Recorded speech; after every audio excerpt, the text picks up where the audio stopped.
Curaçao won, Trinidad and Tobago won, and TNT's road to the World Cup just gets more difficult and more complicated. So let's jump straight into the game. Of course, a 1-1, a draw between Trinidad and Tobago and Curaçao. Not the result we wanted. We know that we wanted that win to put us in that favourable position. But now, as it stands, we stay third on the table. We stay points behind Curaçao. They are on 8. Jamaica, of course, beating Bermuda as we expected. They move to 9. They go back on top. It's back in their hands. And Trinidad and Tobago in third place. But let's talk about the game. I think, and as we mentioned in Levi's recap with Scully and Rennie and Nikai and the guys, I think that was Trinidad and Tobago's best performance for this camp. Actually, since May, I think this could have been our best performance because Curaçao is a formidable team. They were at home, they were high in confidence, they just came off a win against Jamaica, 2-0, huge victory. And I think we went there and we completely and totally dominated that game. Dwight with a new starting lineup. We saw Malik Khan in the attacking midfield, and he was like more than just a breath of fresh air. He was brilliant in that first half. Unfortunately, he had to come off to good effect, but we'll talk about that. But yeah, so first half, really good start from us. We look likely, we look solid, and then of course, when things are going so well, what will we do? Concede a goal. Unfortunately, Rio Cardin's missing his clearance, a clearance he would normally make, and honestly, a clearance you would expect him to make, somebody of his quality. Yeah, he's 19, yeah, he's young, yeah, he's inexperienced, but he plays at a high level over in England, and that's things that he will be doing all the time. But that's just to show you that these footballers are human, it happens. So we concede 1-0 and we keep fighting. And we kept going. So we were really good in the first half, but we did lack that attacking threat. Dante Seeley, as Rennie mentioned again in the recap, didn't really have his best game today. He was getting frustrated. I think he was unfairly booked when he got that tackle, the kind of scissors tackle from the Curaçao number 7. And he was just frustrated and out of it, and he really didn't get into this game. Which is fine. I thought Spicer, carrying across his form from the last game and from the MLS, he had, I think, probably the best international break out of the whole team, probably him and Rio. He had a decent first half, and yeah, it was solid, despite conceding.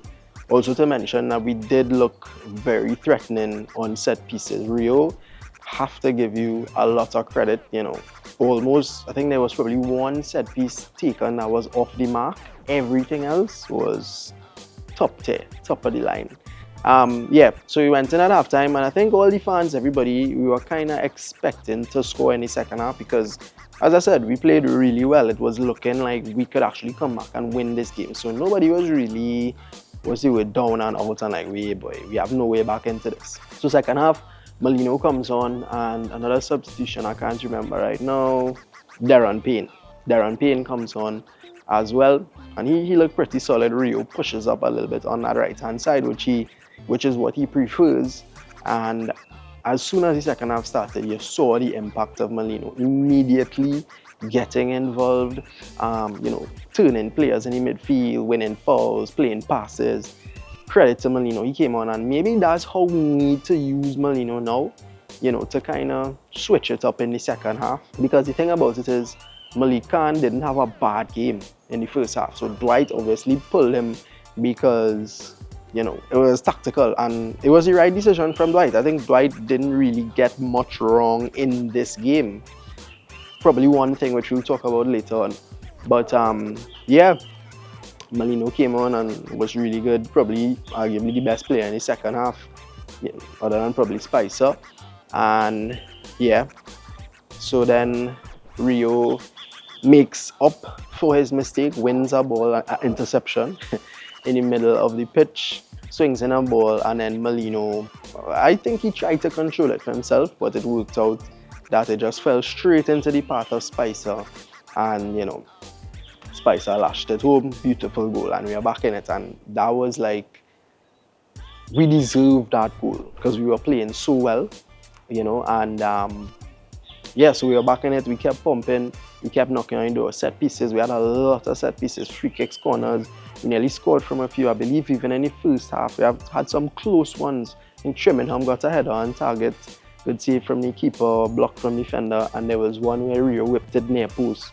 And Rampas had nearly got on the end of it. But yeah, so we look really threatening, and we spoke about that in after Bermuda game and in the preview for this game, where we had to take our chances. Had we taken our chances, we would have won that game. I believe the stats were 7 shots on target, something like that. Yeah. So, we really should have won that game. And that's why this is such a frustrating and disappointing result for us, because we actually played well, and people, normally if we draw, people will be like, "Wait, boy, this team is licks or whatever," but we actually had a really good game, and anybody who said we didn't have a good game really just being negative at this point, because it was a good showing. Levi Garcia, now, he, to me, is our best player. In terms of level, in terms of ability, people may disagree, but you could take it up with me in the comments. I think he is our best player, but because of that, we need to see big performances from Levi, and we are yet to see it. This was a game for it. He played well in Bermuda, didn't get his goal, but he had a really good performance, which led to us winning, right? But, this is the game. This was another must-win game, and this was the tougher game of the two. And we really thought that Levi had to do something spectacular here. He needs that moment to cement himself in the Trinidad and Tobago national team. Now, he will always get picked because he's very good. As I say, he's our best player. But he hasn't done anything yet to say, "Yeah, boy, Levi, boy." And yesterday was a good day for that. Unfortunately, didn't come off. He had a decent game, he held up the ball well. He had a couple of dribbles down to the end, won some fouls, but obviously it wasn't enough, right? And there's no criticism of Levi, it's just that we need to see more from him in these kind of games. Another big chance that we had, of course, Spicer, when the ball fell to him, I believe it was off a set piece again, and then, he just kind of lashed it over the bar. It was on his weaker foot, so we can't blame him too much, but again, we have to take those chances. And then coming down to the end of the game, Nathaniel James came on, and to be honest, we were calling for Nathaniel James or Real Gil a little more earlier. There was a point in time where in the second half we were going at them, and you didn't need to change anything, but then the game went dull. That was the point in time we thought that, Natty or Gil could have come on. Wayne Frederick did come on. He didn't have too much involvement per se. It was good to see Dwight bringing him back, because he did have some good showing so far, but we really wanted to see that dynamism of Natty and Gil. By the time Natty came on, it wasn't much time, and he couldn't really impact the game in the way that we know that he can, And then in the end there, of course, the most questionable thing of all, we thought that we should have had a penalty. It seemed as if Darren Payne was kind of pulled back when he was in on goal. We saw one replay, but VAR didn't intervene. I'm not sure how VAR works in these kind of settings. I don't know if it was the Premier League, you'd have been seeing replays, ref would have been checking, they check everything. But unfortunately, didn't work out for us, and we get the 1-1 draw. So, decent result. It's kind of painful to know that we really are up there in this group. I mean, I would say Jamaica is ahead of us because they beat us, but I can safely say we are the second best team in this group, and we are capable of beating Jamaica, and I do think we will beat them here when they come in November. But the 2 draws with Curaçao, really and truly, we had the upper hand in those games. We should have won them, and we just didn't convert our chances, and that's the issue.